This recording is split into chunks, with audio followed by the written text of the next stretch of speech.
गंदगी और भ्रष्टाचार पर पर्दा डालने का पर्याय बन चुका सीएचसी माल। सरकार हमेशा प्रदेश को स्वच्छ बनाने और भ्रष्टाचार को समाप्त करने का दावा करती है, लेकिन सामुदायिक स्वास्थ्य केंद्र माल में पिछले कुछ समय से तैनात कर्मचारियों एवं अधिकारियों ने इसके उलट गंदगी पर पर्दा डालने और भ्रष्टाचार को बढ़ावा देने का काम किया है, जिससे अस्पताल के गेट पर पहुंचते ही लोग इसे भ्रष्टाचार और दलालों का अड्डा कहने से कोई संकोच नहीं करते हैं।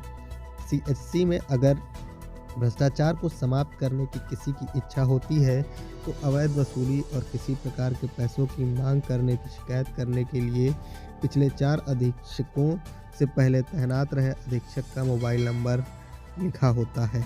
यही नहीं, अस्पताल में वार्डों में जो बेड पड़े हैं उनकी चादरें फटी पुरानी होने के साथ कई दिनों तक नहीं बदली जाती। यहाँ प्रसव के लिए आने वाली महिलाएं जिस शौचालय में जाती हैं वहाँ पानी की व्यवस्था तक नहीं है।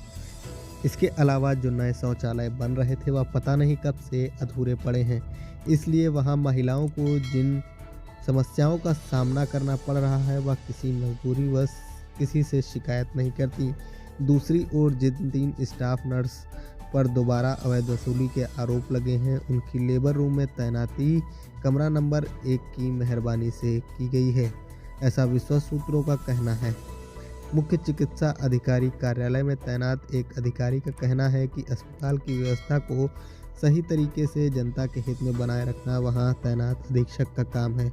वह चाहें तो इस तरह की कोई शिकायत नहीं हो जिस पर आरोप है उन्हें कहीं अन्यत्र भी तैनात किया जा सकता है, क्योंकि सामुदायिक स्वास्थ्य केंद्र के कार्यक्षेत्र में 3 प्राथमिक स्वास्थ्य केंद्र भी हैं, परंतु ऐसा न करके सीएचसी में जिम्मेदार अधिकारियों की मंशा पर सवाल खड़े कर रहे हैं। लोगों का कहना है कि अस्पताल में जहां तहां गंदगी है वहां सफाई न कराकर कहीं पर्दा लगा दिया जाता है तो कहीं कूड़ा लगा ढेर कर दिया जाता है, जिससे स्वच्छता का संदेश देने वाले विभाग की कार्यशैली पर भी उंगलियां उठाते हैं। कुछ दूर दराज की आशाओं ने कहा कि यहाँ तो कुछ कार्य ऐसे हैं जहाँ पैसा देने के अलावा हाथ पैर जोड़ने से भी काम नहीं चलता। यदि वह काम बाहर से हो जाते तो यहाँ हाथ पैर न जोड़ने पड़ते। इसके अलावा कुछ ऐसे कार्य हैं जिनके लिए कई बार दौड़ाया जाता है, जिससे जनता के साथ साथ वहाँ कार्यरत आशाओं को भी तमाम तरह की परेशानियों का सामना करना पड़ रहा है। सूत्र बताते हैं कि जिन अवैध वसूली की आरोपी और अभद्रता करने वाली नर्सों को यहाँ बार बार तैनात किया जा रहा है उनकी सिफारिश इस क्षेत्र के जनप्रतिनिधियों ने भी की है। अगर ऐसा है तो जनप्रतिनिधियों को भी इसका खामियाजा भुगतना पड़ेगा।